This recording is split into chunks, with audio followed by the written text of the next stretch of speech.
కోట్లాది వెంకటేశ్వర స్వామి భక్తులకు, హిందూ బంధువులకు నమస్కారం. పరమ పవిత్రమైనటువంటి పుణ్యక్షేత్రం మన ఏడుకొండల వెంకటేశ్వర స్వామి తిరుమల తిరుపతి మహాపుణ్యక్షేత్రం.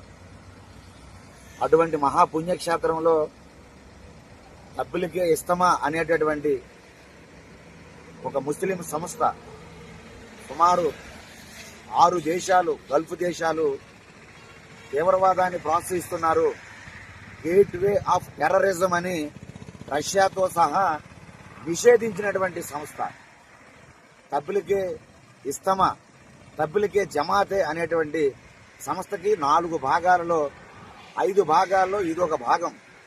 దాన్ని నిషేధించినప్పుడు దీన్ని కూడా నిషేధించబడినది. అటువంటి ఈ తబ్లిగే ఇస్తమా అనేటువంటి సంస్థ వాళ్ళందరూ కూడా మన తిరుమల పుణ్యక్షేత్రాన్ని టార్గెట్ చేశారు. దేశంలో ఎన్నో ప్రాంతాలు ఉంటుండగా, రాష్ట్రంలో ఎన్నో పట్టణాలు ఉంటుండగా మన తిరుమల క్షేత్రాన్ని మాత్రమే టార్గెట్ చేసి చూశారా. ఎటువంటి అనుమతులు కూడా లేవు. ఇప్పటి వరకు అనుమతులు లేకుండా దర్జాగా, సిగ్గుగా బరి తెగించి ఎవడేం చేస్తాడో చూస్తాం అనేటటువంటి ఛాలెంజ్ విసురుతూ వాళ్ళు ఏర్పాట్లన్నీ కూడా చేసుకుంటున్నారు. ఎంతటి దారుణం!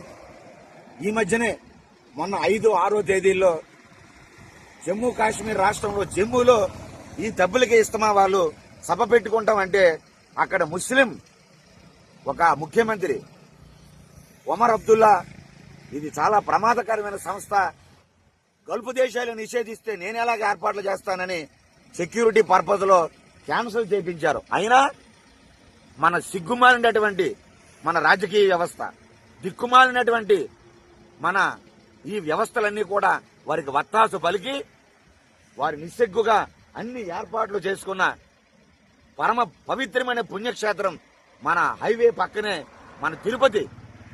ఇటువంటి తిరుపతి అంటే నిరంతరము కూడా, అలాగే చంద్రగిరి సాక్షాత్తు రాయల వారు, శ్రీకృష్ణదేవరాయల వారు పాలించినటువంటి ప్రాంతం. ఇక్కడి నుండే స్వామివారికి నైవేద్యాలు వెళ్లేవి. అలాగే స్వామివారి శ్రీవారి మెట్లు ఇక్కడే, ఇటు నుంచే మనం కొండకి పాత మెట్లన్నీ కూడా ఇక్కడే ఉన్నాయి. ఇటువంటి ఏడుకొండల పరిసర ప్రాంతం అంతా కూడా దివ్యమైన క్షేత్రం, పరమ పవిత్రమైన పునీతమైన స్థలం. ఇటువంటి ఏడుకొండలు ఈ ప్రాంతంలో ఇటువంటి తబ్లిగే ఇస్తమాకి ఏ విధముగా అనుమతులు ఇస్తారు అంటే, ఇక్కడికి వచ్చి బ్రహ్మోత్సవాలు జరుగుతున్నటువంటి సందర్భంలో రేపు 23వ తేదీన బ్రహ్మోత్సవాలు ప్రారంభమవుతున్నాయి. ఇప్పటికే దేశంలో, రాష్ట్రంలో అనేక ప్రాంతాల్లో టెర్రరిస్టు మూలాలు బయటపడుతూ ఉన్నాయి. మనం చూస్తున్నటువంటి అనేక ప్రాంతాలలో విజయనగరం కానివ్వండి, అలాగే మన రాయచోటి కానివ్వండి, ధర్మవరం కానివ్వండి, ఈ ప్రాంతాల్లో ఉగ్రవాద మూలాలు బయలుపడుతూ ఉంటే మరొక పక్క లక్షలాది మంది వెంకటేశ్వర స్వామి బ్రహ్మోత్సవాలకు వస్తూ ఉంటే ఏమిటి దాష్టీకం, ఏమిటి ఘోరం, నేరం, ఏమిటి అన్యాయం? తిరుమల తిరుపతిని టార్గెట్ చేయడం, ఇక్కడే సభ పెట్టడం, ఈ తప్పులకే ఇస్తమా వాళ్ళు. దీని ఉద్దేశం ఏంటి? దీనికి ఏ కుట్రకోణాలు ఉన్నాయి? ఇవన్నీ కూడా చాలా ఆందోళనకరమైన విషయాలు. హిందూ సమాజం భవిష్యత్తులో ఏది జరిగినా కూడా జీర్ణించుకోలేని పరిస్థితి. ఇప్పటికే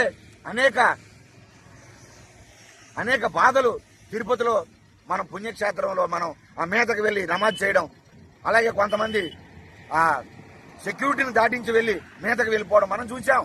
ఇటువంటి తరుణంలో దయచేసి ముఖ్యమంత్రి చంద్రబాబు నాయుడు గారు, డిప్యూటీ సీఎం పవన్ కళ్యాణ్ గారు, దయచేసి మీరు కళ్ళు తెరవండి, హిందువులకి న్యాయం చేయండి, ఈ పుణ్యక్షేత్రాన్ని పుణ్యక్షేత్రంగా ఉంచండి.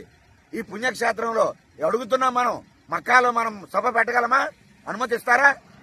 జెరూసలేంలో సభ పెడితే అనుమతిస్తారా ఇతర మతస్థులు? అటువంటిది మన పుణ్యక్షేత్రం తిరుపతిలో వీరికి ఎలాగ అనుమతులు ఇస్తారు? వీళ్ళు ఎలా సభ పెడతారు? ఇది హిందువుల్ని రెచ్చగొట్టడం కాదా? పుణ్యక్షేత్రం మీద దాడి కాదా? వెంకటేశ్వర స్వామి పవిత్రతని మంట కలపడం కాదా? ఒక్కసారి హిందూ బంధువులందరూ అర్థం చేసుకోవాలి. అలాగే ప్రభుత్వ యంత్రాంగం కూడా అర్థం చేసుకోవాలి. ఖచ్చితంగా ఈ అనుమతులు లేకుండా ఇంత బరితెగించి వారు ఏర్పాట్లు చేస్తున్నారంటే వాళ్ళు దీని వెనక ఎవరెవరు ఇక్కడ సహకరిస్తున్నారో, ఇక్కడ ఏ ఏ మూలాలు ఉన్నాయో మనకు అర్థమవుతూ ఉన్నది.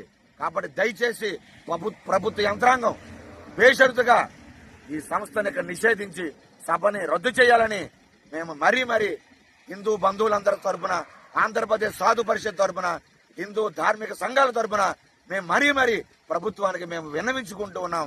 నమో వెంకటేశాయ.